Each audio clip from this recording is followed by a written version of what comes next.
আজ আপনাদের সঙ্গে শেয়ার করব পমফ্রেট মাছের ঝালের একটা রেসিপি। এটা হচ্ছে ছোটো ছোটো পমফ্রেট মাছ। আমি এগুলোকে ধুয়ে নুন হলুদ মাখিয়ে রেখে দিয়েছি। গ্যাস জ্বালিয়ে প্যান বসিয়ে তেল দিয়ে দিয়েছি। তেলটা গরম হয়ে গেছে, এবার আমি মাছগুলোকে ভেজে নেব। এরকম করে আমি সব মাছগুলোকে ভেজে তুলে নেব। এগুলো ভেজে আমি তুলে রেখে দিই। প্যানে তেল দিয়ে আমি কালো জিরে ফোড়ন দিয়ে দিয়েছি, আর দিয়ে দেবো পেঁয়াজ।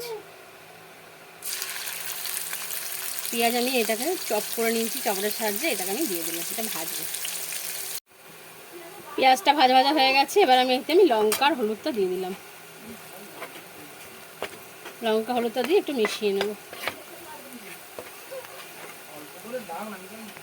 বাটা মশলাটা আমার রেডি, এটা আমি এবার দিয়ে দেবো।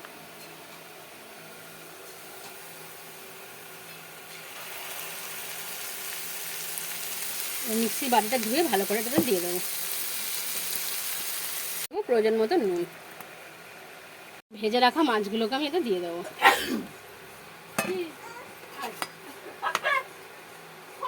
আমি এই ভেজে রাখা মাছগুলোকে এতে দিয়ে দেবো।